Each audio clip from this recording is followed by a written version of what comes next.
Eto na nga mga peeps, nakapagluto ako ng napakasarap na pork ribs na pwedeng ipandayo sa kabilang barangay. Nakatsyempo nga ako ng medyo mura-murang ribs kaya bumili na ako ng marami. Ganito nga talaga ang kalakaran dito kapag may nakita kang mura ay mag-imbak ka na. Kaya kadalasan talaga sa mga freezer dito ay puno ng meat. So hiniwa ko nga lang itong ribs na to sa bagitan ng mga buto-buto para mas madali na lang siyang kainin. Kaya pala medyo madami-dami ang gagawin ko ngayon kasi meron kami nga atin ng dinner mamaya para naman meron akong ambag. Hindi yung puro Sharon Cuneta na lang ang peg ko.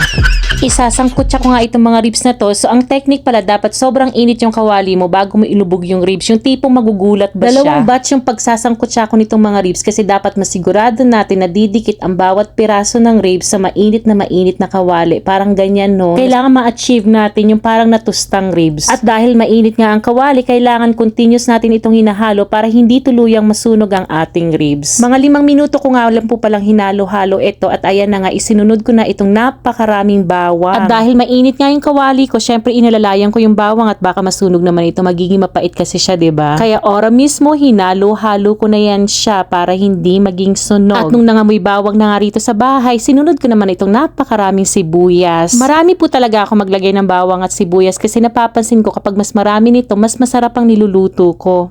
Promise. At nung mailagay ko na nga ang bawang at sibuyas, hinalo ko na rin itong unang batch ng sinangkutsa kong ribs. Dahil medyo mahaba-habang pakuluan ito, naglagay muna ako ng tubig at tinakpan ko ito ng mga 15 minutes. Nung naiga-iga nga ng konti, naglagay naman ako nitong soda. O diba, napaka-espesyal pa soft drinks pa siya.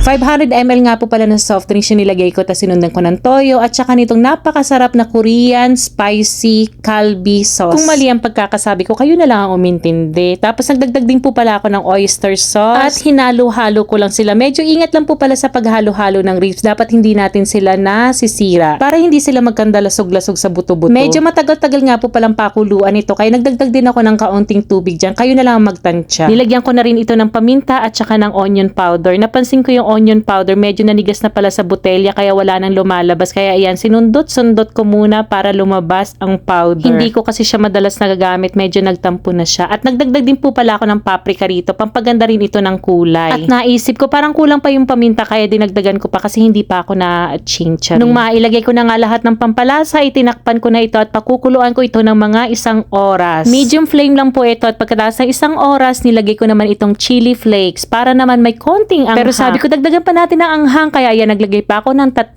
siling labuyo. Hinayaan ko pa pala ng mga 30 minutes ito sa kalan. So all together parang umabot ng mga humigit kumulang 2 oras ang ating pagluluto nito. At ito na ang ating spicy pork ribs. Nilagyan ko lang pala ng spring onion sa taas. Talagang hindi ka mapapahiya kapag ito ang pinandayo mo. See lang muna mga peeps. Thank you for watching. GBU and bye!